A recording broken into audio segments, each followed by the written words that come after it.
अस्सलाम वालेकुम व्यूअर्स, मैं हूं शाकिर सोलंकी। व्यूअर्स, आज आखिरकार वही हुआ पीटीआई के साथ जो 2 दिन पहले मैंने वीलाग में बताया था कि पीटीआई के अरकान कौमी असम्बली को कौमी असम्बली के इजलास में नहीं आने दिया जाएगा। ये फैसला हो चुका था। तो आज पीटीआई के अरकान पार्लियामेंट हाउस में तो आए थे। वैसे तो आज दंगल का भी इम्कान था कि दंगल भी हो सकता है इनको रेड जोन में भी ना आने दिया जाए। पार्लियामेंट तो दूर की बात है या असम्बली इजलास तो दूर की बात है, लेकिन स्पीकर कौमी असम्बली ने एक फराख दिली का मुजाहरा किया राजा परवेज़ अशरफ ने, और पीटीआई के अरकान जो मुस्तफ़ी अरकान असम्बली हैं उनको पार्लियामेंट हाउस के बिल्डिंग में अपने चैम्बर तक आने दिया और उनके साथ मीटिंग की। फवाद चौधरी थे, आमिर डोगर की क़यादत में फवाद चौधरी और बाकी जो अरकान जो बहाल हुए हैं उनमें से कोई 20-25 अरकान आए थे और स्पीकर के साथ मीटिंग की। स्पीकर कौमी असम्बली राजा परवेज़ अशरफ के साथ उनके चैम्बर में दरख्वास्त ये की कि आप लाहौर हाई कोर्ट के फैसले के बाद और इलेक्शन कमीशन की जानिब से जो डी नोटिफाई करने का हमारा नोटिफिकेशन वापस लिया गया है, मुअत्तल किया गया है, उसके बाद आप भी हमारे इस्तीफ़े जो मंजूर किए हैं ये फ़ैसला इस्तीफ़े मंजूर करने का वापस ले लें, ये दरख्वास्त की। और फिर दरख्वास्त एक और भी दे दी कि जी अपोजिशन लीडर भी हमारा मुकर्रर करें। और शाह महमूद कुरैशी का फ़ैसला हो चुका है ज़ाहिर है पीटीआई की जानिब से, लेकिन स्पीकर ने इनको आज वापस कर दिया, माजरत कर दी, इनकार कर दिया कि न आपके इस्तीफ़े मंजूर करने का फ़ैसला वापस लूँगा और न ही आपका अपोजिशन लीडर ले सकता हूँ या मुकर्रर कर सकता हूँ, क्योंकि आपके इस्तीफ़े में मंजूर कर चुका हूँ, मैं फ़ैसला कर चुका हूँ।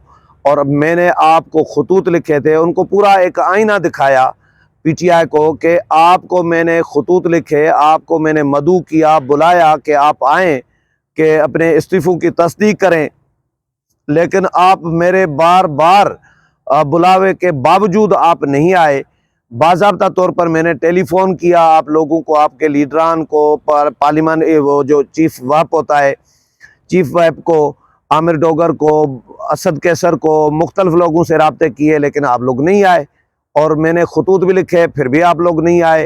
तो उसके बाद असद कैसर एक डेलीगेशन लेकर आए थे साबिक स्पीकर कौमी असम्बली, स्पीकर राजा परवेज़ अशरफ के पास, और स्पीकर को आके कहा कि आप हमारे इस्तीफ़े क्यों मंजूर नहीं कर रहे और मंजूर करें। इसी तरह पीटीआई के मुख्तलिफ रहनुमाओं की प्रेस कॉन्फ्रेंसेस, तकारीर, उनके भी हवाले दिए कि जी इमरान खान ने फ़लाँ तारीख को फ़लाँ तकरीर में कहा कि स्पीकर कौमी असम्बली हमारे इस्तीफ़े मंजूर नहीं कर रहे। फवाद चौधरी ने इधर कहा कि इस्तीफ़े मंजूर नहीं कर रहे। फ़लाँ जगह पे शाह महमूद कुरैशी ने कहा कि इस्तीफ़े मंजूर नहीं कर रहे स्पीकर। तो आप लोग मेरे ख़िलाफ़ कैंपेन चला रहे थे कि शायद जैसे कि मैं इस्तीफ़े मंजूर नहीं कर रहा तो कि हमारा कोई इसमें मफाद है या हमारा कोई फ़ायदा है। तो जब आप लोगों ने प्रोपेगंडा किया और हमें बदनाम करना शुरू किया, हमें ख्वार करना शुरू कर दिया, तो उसके बाद मैंने जब असद कैसर भी आए डेलीगेशन लेके अपने पार्टी रहनुमाओं का कि हमारे इस्तीफ़े मंजूर करें, तो उसके बाद मेरे पास कोई चारा नहीं था।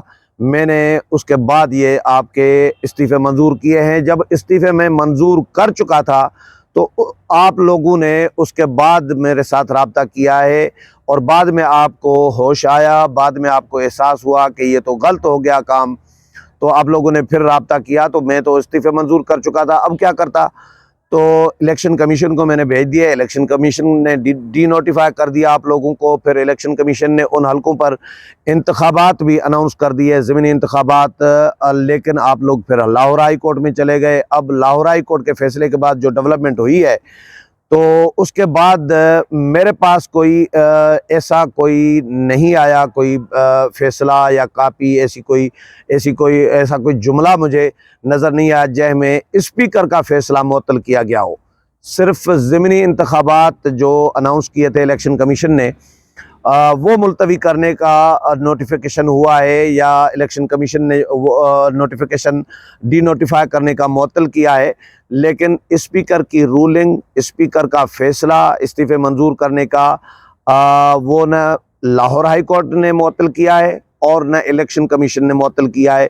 तो एक लंबी डिबेट भी है आईनी तौर पर कि स्पीकर का फैसला या रूलिंग किसी अदालत में चैलेंज की जा सकती है या नहीं, या कोई अदालत या इलेक्शन कमीशन उसको मुस्तरद कर सकता है या नहीं, ये एक लंबी डिबेट भी है। तो आप लोग फिर कुछ अर्सा आप लोग सब्र करें और आज के इजलास में कौमी असम्बली में कम अज़ कम नहीं आ सकते, क्योंकि आप लोग इस वक्त MNA नहीं है मेरी नज़र में। आप लोगों के इस्तीफ़े में मंजूर कर चुका हूं, तो MNA ज़ाहिर नहीं है, सिर्फ आप लोगों के हल्के खाली नहीं हुए, जो इलेक्शन कमीशन ने खाली किए थे वो फैसला मुअत्तल कर दिया या नोटिफिकेशन मुअत्तल कर दिया है, तो ये इलेक्शन कमीशन ने किया है।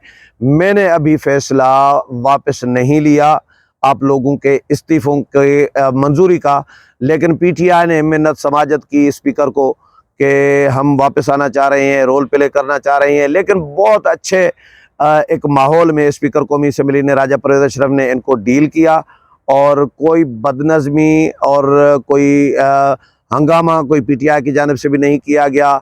लेकिन मजलूम बन के, ये मैंने नोट किया, मैंने फवाद चौधरी से भी बात की, मेरी हैंडशेक फवाद चौधरी के साथ भी हुआ, आमिर डोगर के साथ भी हुआ और उन्होंने बाहर आकर मीडिया टॉक की, लेकिन क्योंकि मैं कौमी असम्बली के अंदर इजलास कवर कर रहा था, बाहर मेरा और साथी था, तो मैं बाहर नहीं आया। लेकिन जो जो जो उनके चेहरे जो मैं देख रहा था, बॉडी लैंग्वेज जो देख रहा था, बिल्कुल मजलूम बन के आए थे। आज मुझे ऐसा लग ही नहीं रहा था कि ये PTI के अरकान है, क्योंकि PTI के अरकान का जिस तरह का लबोलोजा होता है या जो लैंग्वेज होती है, जो रवैया होता है, वो कुछ और होता है। आज PTI के अरकान ऐसा लग रहा था कि बहुत मुहज़्ज़ब तरीन लोग हैं, मुअज़्ज़ज़ शहरी हैं, वाकई मुंतखब पार्लियामेंटेरियन हैं, क्योंकि आज इनका बिल्कुल मजलूम वाला एक रवैया था और मजलूम बन के स्पीकर के सामने खड़े थे, बैठे थे। स्पीकर ने इनको चाय शाय पिलाई और ऑनर दिया, इज़्ज़त दी। ज़ाहिर है साबिक़ MNA रहे हैं सारे, तो स्पीकर ने इनको ये समझाया भी फिर कि भाई सारे मामलात होते हैं मुज़ाकरात से हल होते हैं, जो भी इश्यूज़ होते हैं उनका हल मुज़ाकरात में होता है। लड़ाई झगड़े में, गालम गलोच में और रोडों पर, सड़कों पर एहतजाज, धरना, तो दंगा फसाद करना, इसमें मसाइल का हल नहीं होता। इससे मसाइल मज़ीद बढ़ते हैं, इससे मसाइल उलझते हैं लोग अगर जब, तो मसाइल हल नहीं होते, सॉल्व नहीं होते। तो आप मुज़ाकरात पे मेज़ पे आए हैं, मैं आपको वेलकम करता हूँ।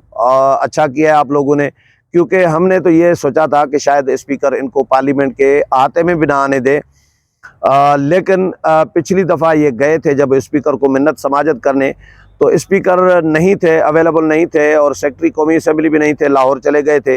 तो इन्होंने बड़ी एक कैंपेन चलाई थी स्पीकर के ख़िलाफ़ और सेक्रेटरी कौमी असम्बली के ख़िलाफ़ कि स्पीकर भाग गए, स्पीकर हमसे मिले नहीं, हमारे इस्तीफ़े मंजूर करना नहीं चाहते, सेक्रेटरी भी भाग गए थे। तो एक पूरी कैंपेन चलाई गई थी स्पीकर कौमी असम्बली के ख़िलाफ़। तो आज स्पीकर ने शायद ये सोचकर, या ज़ाहिर पार्टियों से भी मशवरा किया होगा, नून लीग से, पीपल्स पार्टी से, जो जमातें JUI से, जो जमातें हैं हुकूमती बड़ी जमातें, उनके साथ स्पीकर ने मशवरा यकीनन किया होगा। फैसला तो स्पीकर का है, लेकिन मुशावरत तो करेंगे अपनी जमातों के साथ। तो उसके बाद इनको स्पीकर ने टाइम दिया और इनको समझाया भी कि इसी तरह ही अच्छे बच्चे बने, जिस तरह आज अच्छे बच्चे बने हैं और आप आए हैं कि हम वापस आना चाह रहे हैं, तो मुझे आप फ़िलहाल थोड़ा सा टाइम दें, मैं लाहौर हाई कोर्ट के फ़ैसले का भी जायज़ा लूँ और इलेक्शन कमीशन का जो डीनोटिफाई करने का, नोटिफिकेशन वापस मुअत्तल करने का जो फ़ैसला है, उसका भी मैं जायज़ा लूँ, कापियाँ मेरे पास आएँ और उसके बाद मैं आईनी माहिरीन जो हैं या लीगल टीम जो है उसके साथ मैं बैठूँगा और उसके बाद मैं फ़ैसला करूँगा, उनके साथ बैठ के मुशावरत करूँगा कि क्या किया जा सकता है। कोशिश करेंगे कि मसला कहीं से हल हो जाए, लेकिन फ़िलहाल स्पीकर ने इनको न कौमी असम्बली के इजलास में आने दिया PTI के अरकान को, और न ही इनके इस्तीफ़ों की मंजूरी का फ़ैसला वापस लेने का कोई अंदिया दिया है। सिर्फ इतना कहा है कि मुझे मुशावरत करने दी जाए लीगल टीम के साथ, आईनी माहिरीन के साथ। यानी PTI ने जो भी दावा किया हो वो अपनी जगह पर, लेकिन जो कौमी असम्बली सेक्रेटेरिएट से भी जो एलामिया जारी हुआ उसमें भी यही था कि स्पीकर ने इनको कहा है कि भाई लीगल टीम के साथ में मुशावरत करके फ़ैसला करूँगा, फ़िलहाल आप लोग चले जाएं। और मैंने तो ये भी कहा मज़ा लेने के लिए पीटीआई के अरकान कौमी असम्बली को जो मुस्तफ़ी हैं, मैंने कहा आज असम्बली का इजलास अटेंड नहीं कर रहे।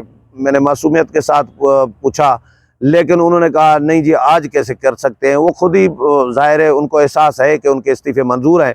तो मुझे ये जवाब मिला कि आज कैसे कर सकते हैं, जब तक स्पीकर कौमी असम्बली इस्तीफ़े मंजूर करने का फ़ैसला वापस नहीं लेते, कोई नोटिफाई नहीं करते या इलेक्शन कमीशन को नहीं लिखते कि हमारे पीटीआई के अरकान के इस्तीफ़े मंजूर करने का फ़ैसला वो वापस लेते हैं, तो तब तक हम कैसे बैठ सकते हैं। तो फ़िलहाल पीटीआई को नहीं आने दिया गया कौमी असम्बली के इजलास में। लेकिन मैं ये सोच रहा था, कुछ दोस्त डिस्कस भी कर रहे थे कि क्या पीटीआई के वाकई लोग वापस आएंगे।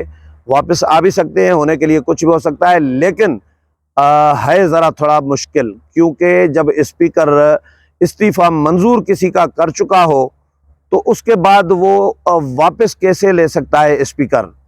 मंजूरी के बाद ये पहला वाक़या होगा शायद तारीख़ में कि किसी मेंबर का इस्तीफ़ा मंजूर हो चुका हो और वो डीनोटिफाई भी हो चुका हो, और डीनोटिफाई चलो बहाल हो गया, डीनोटिफाई का नोटिफिकेशन तो वापस ले लिया गया हो, लेकिन इनका ले लिया गया है, लेकिन इस्तीफ़ा मंजूर करने का स्पीकर ने फ़ैसला कभी वापस लिया हो माजी करीब में तो ऐसी कोई मिसाल नहीं मिलती।